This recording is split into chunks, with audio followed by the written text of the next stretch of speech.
The GLP-1 pill you've been waiting for is now on Ro. Yep, it's finally here. With the same clinically proven ingredient. Now in a pill. And now on Ro. It's the first FDA-approved GLP-1 pill for weight loss. At the lowest price available. That's one daily GLP-1 pill for big results. Now on Ro. Go to ro.co/listen to see if you qualify. RX only. Go to ro.co/safety for serious side effects and boxed warning associated with GLP-1s. Imagine blowing through 91,000 crore rupees in a single year. Right. Now imagine doing that while paying 25,000 crore in fees just for the privilege of losing your money. I mean, it sounds like an impossible punchline to a bad joke. No. But that is exactly what retail traders did in India's options market this year, according to a brand new and, frankly, terrifying market study. Yeah, it's wild. Welcome to the Deep Dive. Today is Thursday, 2026-08-20, and today we are looking at a wave of administrative shakeups, campus clashes, shifting international partnerships, and, the harsh realities of the stock market. We really do have a lot of ground to cover for you today. We're moving from high-stakes geopolitical maneuvers in the Indo-Pacific all the way down to local recruitment battles that are currently tearing through the courts. Right, so let's unpack this, starting with the courts, because there is some major institutional turmoil playing out in Jharkhand right now. I was actually reading a report in The Hindu this morning, and the Jharkhand High Court has essentially slammed the brakes on the state government's attempt to cancel a massive batch of recruitment exams. Yeah, that August 18th order. Exactly. The government had issued an order canceling 22 exams, which notably includes the 11th through 13th Jharkhand Public Service Commission, or the JPSC, rounds. But the court stepped in, put an interim stay on firing the permanent employees, and gave the state until September 15th to explain itself. What's fascinating here is the court's reasoning, specifically from Justice Deepak Roshan. He pointed out this massive logistical and ethical nightmare. Because, you have to remember, many of these quote-unquote recruits aren't just sitting at home waiting for a job offer letter. They're already working, right? Exactly. They are already permanent employees embedded in the system. We're talking about food safety officers, police personnel, deputy collectors.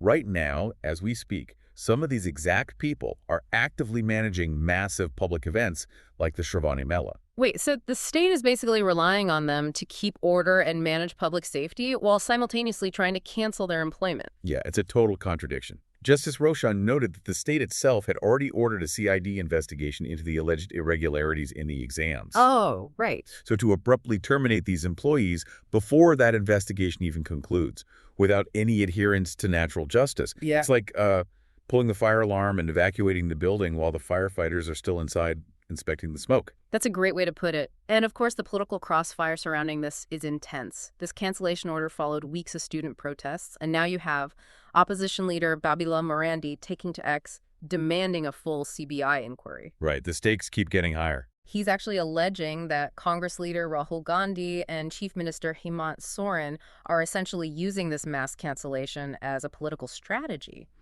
The claim is they want to quell the student protests for optics while simultaneously protecting the actual beneficiaries of the irregular recruitment. It just creates a highly volatile situation. Yeah. I mean, the High Court's stay provides temporary relief to the employees who are about to lose their livelihood, sure.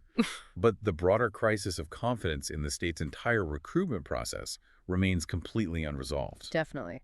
But look, that kind of institutional turbulence at home is heavily contrasted by what India is trying to stabilize abroad, specifically in the Indo-Pacific. Yeah, there's been some big movement there. There's a really great piece in the Times of India about a new maritime security pact between India and Japan. Defense Minister Rajnath Singh and Japan's Shinjiro Koizumi just signed this memorandum of arrangement during a bilateral meeting in New Delhi. On paper, it establishes a framework for enhanced collaboration between their naval forces. So information sharing, maritime domain awareness, things like that. But if you dig into the hardware here, that's where it gets really interesting for you. The agreement involves co-developing Japan's Unicorn Integrated Communications Antenna for the Indian Navy. And crucially, it includes reciprocal ship repairs operating under the Make in India framework. Okay, can you translate that for us? What does reciprocal ship repair actually look like in practice, and why is an antenna such a big deal? Yeah, think of it like this. If you and your neighbor are both trying to keep an eye on a massive, somewhat unpredictable street, in this case the Indo-Pacific, with a very assertive China, you don't just wave at each other from your porches. Right. You say, hey, if your car breaks down while you're patrolling, you can use my garage and my tools to fix it, and vice versa. Oh, I see. That means Japanese naval vessels can dock and be repaired in Indian shipyards, which directly boosts India's domestic defense manufacturing. And the unicorn antenna system that is all about stealth. It integrates communications into a single horn, making ships much harder to detect. So it clearly signals a tightening of defense logistics and research between the two nations. It absolutely does. If we connect this to the bigger picture, this special strategic and global partnership, which sets the stage for the upcoming 2+2 ministerial meeting in Tokyo, it's a direct mutual response to China's growing assertiveness in the region. Yeah. It's no longer just diplomatic rhetoric, it's tangible defense integration. It's interesting to talk about international accountability because back home, a single tragedy on our own streets is raising massive questions about who actually gets held accountable when things go wrong. Yeah, this next story is tough. I was reading the Deccan Chronicle about a fatal crash in Hyderabad, and it has absolutely ignited public outrage. On August 16th, Lingamaneni Sanjush, the son of Jana Senor Rajya Sabha MP Lingamaneni Ramesh, was involved in a horrific incident. Right. According to the police, Sanjush was driving an Aston Martin near the Inorbit Mall when he allegedly hit and killed a 26-year-old migrant worker from Odisha named Harati Mukhi, who was just trying to cross the road. And here is the part that is generating so much social and legal friction. Sanjush, who, by the way, is a University of Texas graduate and a director in 2 energy companies, he was granted station bail almost immediately. No, wait, pause right there. I need you to explain this. How does someone involved in a fatal crash just walk out of the police station with bail on the exact same day? Yeah, it sounds crazy. The Deccan Chronicle report mentioned the police invoked BNS Section 106(1). For those of us who aren't lawyers tracking the new penal code, what exactly is that? It's a crucial distinction in the new law. Under the Bharatiya Nyaya Sanhita, Section 106(1) deals with causing death by negligence. And because the maximum penalty for this specific charge is less than 7 years, the law technically allows the police to grant bail directly from the station. I see. Yeah, rather than requiring the accused to wait in custody for a magistrate's hearing. Okay, I understand the legal. Best thing that's ever happened to you financially. Go. Easy. Sold my car on Carvana. Amazing offer. Really? I hit 200 on the scratcher. Did the scratcher come to your house and hand you a check? No. How many scratchers did you hit to get that? I hit a button on Carvana.com once. Okay, that's fair. It's like the lottery, except you always win. Not like the lottery at all, actually. Exactly. Inexplicably good. Offers worth bragging about. Sell your car today on Carvana. Pickup fees may apply. Legal technicality, but it still feels incredibly jarring to the public.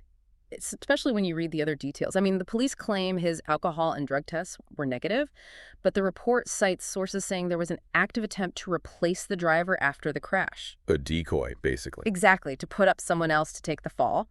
And it was only stopped because an IPS officer on the scene outright rejected the move. And that detail right there is what transforms this from a tragic traffic accident into a massive debate about privilege. It raises an important question for you, the listener, about how the justice system operates when highly connected individuals are involved. When the public sees an Aston Martin, a politician's son, and an alleged cover-up attempt, the swift granting of station bail feels less like standard procedure and more like a 2-tiered justice system. That sense of localized anger and outrage over privilege in Hyderabad actually mirrors a different kind of intensity we're seeing bubble up in university spaces right now. Let's look at West Bengal. Yeah, things are escalating there. The Telegraph reported on some severe violence that just erupted at Jadavpur University. Supporters of the Akhil Bharatiya Vidyarthi Parishad, or ABVP, allegedly raided the campus twice in one day, directly targeting left-leaning student groups. The vandalism was extensive, too. They even destroyed the university emblem designed by the legendary artist Nandalal Bose, which is just a massive cultural blow. Yeah. But to understand the trigger for this clash, you have to look at campus union dynamics. The confrontation stemmed from engineering students attempting to form a union, which the ABVP fiercely opposed. But what stands out to me is the rhetoric being used. It really shows how national political language is trickling down to campus brawls. Exactly. An ABVP member named Supabrata Adhikari characterized the raid as a quote-unquote surgical strike against, quote, Dimagi Naxals. Oh, wow. which directly references the Prime Minister's recent Independence Day remarks about urban naxals. The accounts from the students trapped inside are terrifying. The Telegraph quoted a student, Anushna Das, who described a full-on siege where over 100 ABVP supporters chased them, throwing burning objects. It's awful. And it wasn't just students involved. Jadavpur MLA Sarbori Mukherjee arrived during the midnight raid and reportedly threatened an all-night Tandab Leela, basically a dance of destruction if the students inside didn't surrender. This is a severe escalation. We aren't just talking about student politics anymore. This is physical conflict heavily colored by national ideological battles over who controls local spaces. And speaking of how the state controls spaces and its citizenry, the center is making a massive administrative shift regarding one of the most polarized issues in the country. Right, the CAA rules. Exactly. According to the New Indian Express, the Ministry of Home Affairs has just rolled out the Citizenship Third Amendment rules for 2026. This represents a highly significant move. What the center has done is empower district collectors in 6 border states, Punjab, Rajasthan, Gujarat, West Bengal, Assam, and Tripura, along with 2 union territories, Jammu and Kashmir and Ladakh. Okay. These local district collectors can now directly grant citizenship to eligible non-Muslim minorities from Pakistan, Afghanistan, and Bangladesh under Section 6B. Okay, so they are transferring the power from centralized committees in Delhi directly to local district collectors. I understand the goal is to speed up the naturalization process, but let me push back on this for a second. Go for it. If you decentralize citizenship powers to local collectors, doesn't that just invite massive inconsistencies? Like, a collector in Punjab might process these applications entirely differently than a collector in Assam based on local political pressures. Aren't we just fracturing a national policy into dozens of local headaches? That is exactly the critical vulnerability of this policy. You are absolutely right to point that out.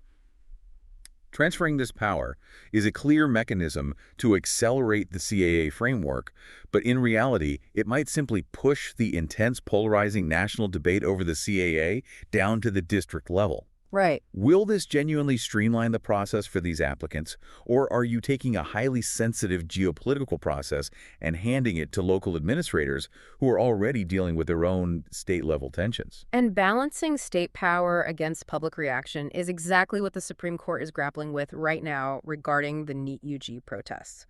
The Hindu is reporting that the Supreme Court has set up a 5-member, high-powered inquiry committee to investigate allegations of excessive police force during those nationwide student demonstrations over the paper leaks. This is a major judicial intervention.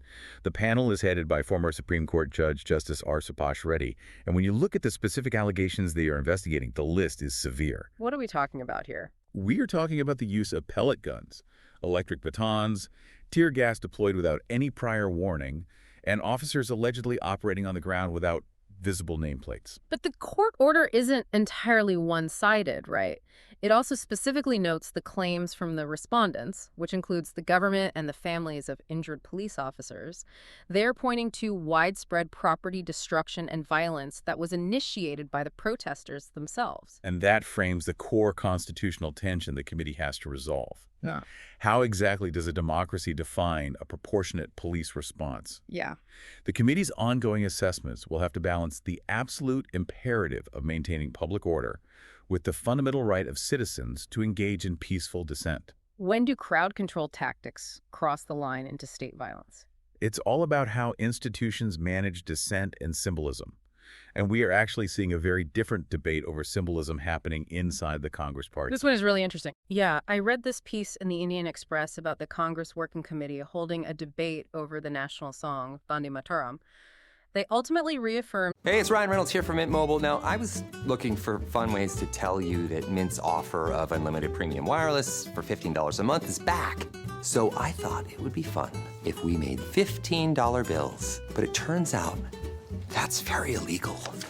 So there goes my big idea for the commercial. Give it a try at mintmobile.com/switch. Upfront payment of $45 for 3 months, $90 for 6 months, or $180 for 12-month plan required. $15 per month equivalent. Taxes and fees extra. Initial plan term only. Greater than 50 gigabytes may slow when network is busy. See terms. an internal rule that only the first 2 stanzas of the song will be sung at party events.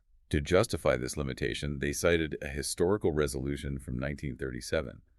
That resolution notably had the support of both Mahatma Gandhi and Rabindranath Tagore because the later stanzas were seen as having religious connotations that could alienate certain communities. Okay. and senior leader Abhishek Manu Singhvi provided a legal opinion distinguishing between public and private functions under the 2026 Amendment to the Prevention of Insults to National Honor Act, arguing the party has the right to limit the rendition at their own events. But I have to ask, is this just a massive tactical error? The Indian Express noted significant unease among several CWC members who feel the party is effectively playing to the BJP's strength. Oh, for sure. Why get bogged down in cultural symbolism and hand your opponents an easy talking point while ignoring broader issues like the student grievances we just talked about? It's a very valid critique that highlights the internal friction within the party. Because on the ground, their approach is completely disjointed. You have Congress-ruled states like Himachal Pradesh and Telangana actively singing the full six-stanza version at official events, trying to reclaim that nationalist space. Oh, really? Yeah. Yeah. Meanwhile, the Congress-led government in Kerala recently skipped the song entirely. It's just a crisis of cohesive messaging. And while politicians debate cultural symbolism in committee rooms, we are seeing cultural symbolism being physically attacked in the streets.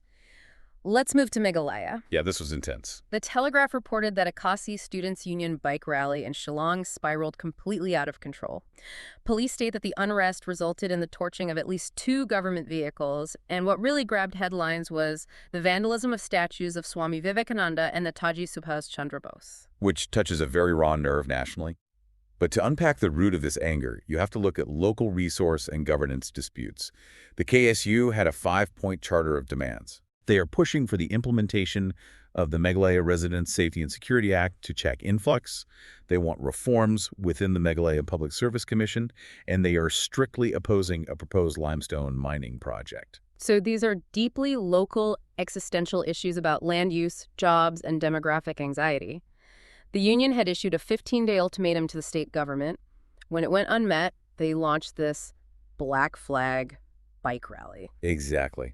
And it shows how local grievances regarding administrative regulation can rapidly boil over into a severe law and order crisis.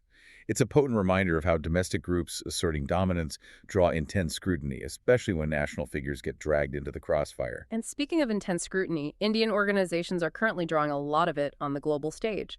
The Times of India is reporting that the United States Commission on International Religious Freedom, or USCIRF, has urged the U.S. government to impose sanctions on members of the Rashtriya Swayamsevak Sangh, the RSS. The timing here is highly sensitive. This push for sanctions comes just ahead of RSS chief Mohan Bhagwat's planned 3-nation tour, which marks the organization's centenary year. Right. USCIRF Chair Asif Mahmood and Commissioner Gene Mills issued very strong statements arguing against extending diplomatic courtesies to Bhagwat, citing alleged attacks on religious minorities by affiliated groups. Now, we need to be clear about India's response. The Indian government has previously issued an absolute rejection of the USCIRF's reports. They categorize these claims as entirely distorted, selective, and driven by a biased ideological narrative. Yes, and it's important for you to remember that the USCIRF is an advisory body. Their recommendations are non-binding on the U.S. government. The State Department doesn't have to listen to them. They can just ignore it. Exactly. However, their statements heavily influence the international perception of India's domestic policies. It creates diplomatic friction and challenges India's soft power narrative abroad. Moving from an Indian leader facing international diplomatic pressure to a Pakistani leader facing intense domestic legal and medical scrutiny, we have an update from across the border. NDTV reports that imprisoned former Pakistani Prime Minister Imran Khan was transferred from Adiala prison to Shifa International Hospital in Islamabad. That happened in the middle of the night, right? Yes, shortly after midnight. It followed a direct Supreme Court order which mandated a medical examination by a board that importantly includes Khan's own personal physician. The controversy surrounding his health has been layered for months. Back in January, Khan's family made this alarming claim that he had suffered an 85% loss of vision in his right eye due to prison conditions. Wow. Yeah. The government hotly disputed that at the time. Now, with this court-mandated hospital visit, you see the government squirming. Parliamentary Affairs Minister Tariq Faisal Chaudhry is public. Hey, it's Ryan Reynolds here from Mint Mobile. Now, I was looking for fun ways to tell you that Mint's offer of unlimited premium wireless for $15 a month is back. So I thought it would be fun if we made $15 bills. But it turns out that's very illegal. So there goes my big idea for the commercial. Give it a try at mintmobile.com/switch. Upfront payment of $45 for 3 months, $90 for 6 months, or $180 for 12-month plan required. $15 per month equivalent. Taxes and fees extra. Initial plan term only. Greater than 50 gigabytes may slow when network is busy. See terms. Seeking clarification from the Supreme Court on whether granting this kind of medical relief to Khan sets a precedent for all other prisoners. It perfectly illustrates the intense political tightrope the Pakistani government is walking. I mean, they are terrified of the optics, but they also have to balance Supreme Court orders with standard prison protocols for their most high-profile political prisoner. It's a tricky situation. But hey, let's shift gears entirely now, because we need to go back to those insane numbers we mentioned at the top of the show. We are moving from the high-stakes risks taken by political figures to the devastating financial risks being taken by everyday citizens in the markets. Absolutely. The Economic Times published the details of a new SEBI study regarding the equity derivatives segment, specifically futures and options, or F&O. The numbers are frankly terrifying. They really are. In the 2026 financial year, 88% of individual retail traders lost money. The aggregate net losses for these individuals hit a staggering 91,685 crore rupees. And again, on top of that, they paid roughly 25,000 crore just in transaction costs, brokerage fees, and taxes. So even when you're losing your shirt, the house still takes its cut. It is a massive wealth transfer. The expert analysis shows that 97% of these retail traders are utilizing option buying strategies. And the vast majority of this activity is heavily concentrated near the expiry date. Okay, for someone who doesn't trade derivatives, why is buying on expiry so dangerous? Let's unpack why they do it and why it destroys portfolios. Buying an option contract on the day it expires is basically like buying a lottery ticket hours before the draw. Right. The premiums, the cost to buy the option, are dirt cheap. So traders think, hey, I can buy a lot of these for very little money. But because of a mechanism called theta, or time decay, these contracts lose their value exponentially fast as the clock ticks down to the closing bell. Wait, so you're not actually investing in a company's fundamentals, you're just betting against a ticking clock. Precisely. You need a massive immediate price swing in your direction just to break even, let alone make a profit. And the most striking paradox presented in the Economic Times report is who is actually bearing the brunt of this structural risk. Who is it? Traders with portfolios under 1 lakh rupees are contributing roughly 70% of the aggregate losses. Wait. So the people with the smallest amounts of capital under 1 lakh, they are making up 70% of the total losses. Yes, despite making up only half of the trading turnover, it pushes the analysis past standard market dynamics into a real socioeconomic issue. Yeah, that's terrible. This isn't investing, it's structural risk. The market is attracting high-frequency speculation from the very demographic that can least afford to absorb these kinds of losses. It's gamification of finance at its worst. And that brings us to the final thought we want to leave you with today.